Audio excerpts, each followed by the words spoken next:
ఈ విధంగా దోసకాయ పచ్చడి చేసుకొని తిన్నట్లయితే మీరు జన్మలో అయితే మర్చిపోరండి. చాలా అంటే చాలా టేస్ట్గా ఉంటుంది. ఒకసారి మీరు ట్రై చేయండి.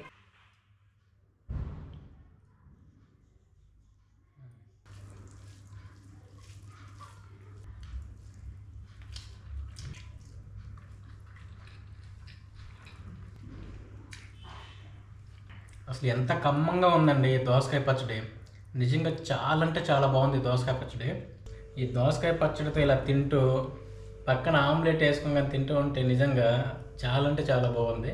ఈ దోసకాయ పచ్చడిలోకి మనం వాడే పదార్థాలు వచ్చేసి 2 దోసకాయలు, ఒక 10 పచ్చిమిర్చి, ఒక చిన్న కప్పు వేరుశనగ పల్లీలు, అలాగే ఒక 2 స్పూన్లు చింతకాయ తొక్కండి, అలాగే ఒక ఆనియన్, ఒక వెల్లుల్లిగడ్డ. వీటితోనే మనం సింపుల్ గా అద్భుతంగా రుచికరంగా ఉండే దోసకాయ పచ్చడిని అయితే రెడీ చేసుకోవచ్చండి. ముందుగా దోసకాయలకి ఈ విధంగా చెక్కు అయితే తీసుకొని చిన్న చిన్న ముక్కలకైతే కట్ చేసుకొని పక్కన అయితే పెట్టుకోండి. అప్పుడెప్పుడు మన అమ్మమ్మలు నానమ్మలు చేస్తుంటే చూసి తిని పెరిగిన వాళ్ళం అండి.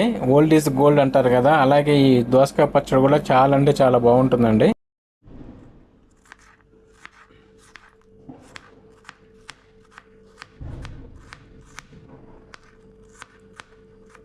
ఇప్పుడు ప్యాన్ ని స్టవ్ మీద పెట్టుకొని పచ్చిమిర్చి, అలాగే వేరుశనగ పల్లీలు, వాటితో పాటు కొంచెం జీలకర్ర, కొంచెం ఆయిల్ వేసుకుని బాగా దోరగా ఫ్రై చేసుకుని మిక్సీకి అయితే పట్టుకోవాలండి.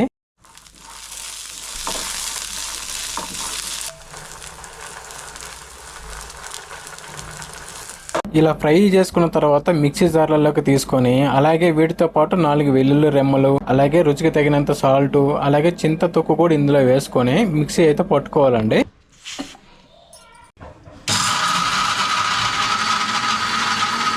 ఇలా మిక్సీకి పట్టుకున్న తర్వాత ముందుగానే మనం కట్ చేసి పెట్టుకున్న దోసకాయ ముక్కలు, అలాగే పైన కొంచెం ఆనియన్స్ కూడా వేసుకొని ఒక్క రౌండ్ అయితే తిప్పుకోండి. మిక్సీని జాస్తి అయితే పట్టుకోవద్దు, ఎందుకంటే మెత్తగా అయిపోతాయి. ఈ విధంగా ముక్కలుగా పట్టుకుంటే సరిపోతుందండి. తరువాత ఈ పచ్చడిని తాలింపు అయితే పెట్టుకోండి. మన వీడియోలో చూపించిన విధంగా. ఈ దోసకాయ పచ్చడి చాలా అంటే చాలా బాగుంటుందండి. యాక్చువల్ గా దోసకాయ తిన్నా కూడా చాలా ప్రయోజనాలు అయితే ఉన్నాయి.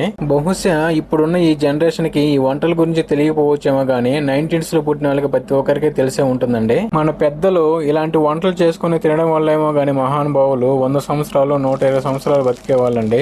కానీ ఇప్పుడున్న ఈ జనరేషన్ లో మన ఈ పిజ్జాలు, బర్గర్లు, జంక్ ఫుడ్స్, ఫాస్ట్ ఫుడ్ తినడం వల్ల ఏమో 50-60 సంవత్సరాలు బతకడమే పెద్ద గొప్ప విషయం అయితే అయిపోయిందండి ఈ రోజుల్లో. అలాగే మన వీడియో కానీ నచ్చినట్లయితే మన ఛానల్ అయితే సబ్స్క్రైబ్ అయితే చేసుకోండి, అలాగే ఒక లైక్ చేయండి. ఇంకా మంచి మంచి పాత వంటకాలతో మీ ముందైతే ఉంటాం.